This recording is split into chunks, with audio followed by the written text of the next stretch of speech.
Step aside, Atkins. There's a new fad diet in town. The ketogenic diet, or keto for short. Celebrities like Halle Berry, Kourtney Kardashian, and Vanessa Hudgens all swear by it. And if losing weight is your goal, keto works. It's proven to help you shed pounds fast. But there's more to this diet than meets the eye. Keto basically replaces carbs with fat. A typical keto diet looks like this: 70% fat, 25% protein, and 5% carbohydrates. It's a drastic change from the diet that the USDA recommends for most Americans, which is less than 30% fat, 20 to 35% protein, and at least 50% carbs. And it's a significant change for your body's metabolism too.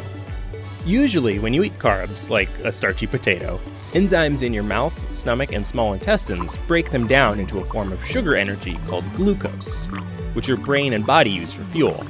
So when you first skip out on carbs, the first couple days you might experience some strong sugar cravings.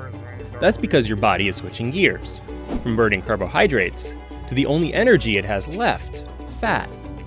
Once you're burning fat regularly, you'll see those pounds start to melt away. Depending on your weight, you might lose up to 3.5 pounds within that first week. As you burn more fat, levels of insulin, the fat-storing hormone, will drop significantly. This triggers your kidneys to release large amounts of sodium into the blood, which can actually lead to a common side effect known as the keto flu.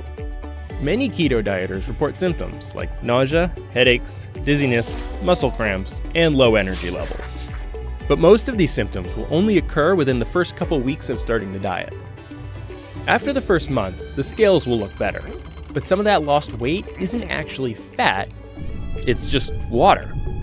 Because some of the carbs you metabolized include glycogen, which retains water and therefore helps keep you hydrated, as a result, you're likely to pee more often, which will lower your sodium levels even more, leading to dehydration, constipation or diarrhea, and bad breath.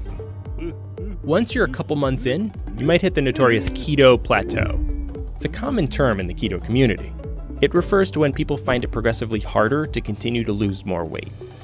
One study, for example, found that overweight people lost an average of 15 pounds in the first month, another 11 pounds over the next 2 months, but after that, they saw no change in body weight, despite sticking to the keto diet.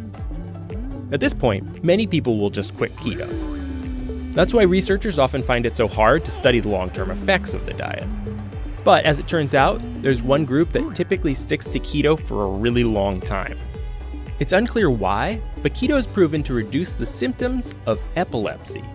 And studies show that epileptic children who stay on a very restricted keto diet for several years can suffer from kidney stones, high cholesterol, and bone fractures. But a typical keto diet won't be nearly as strict.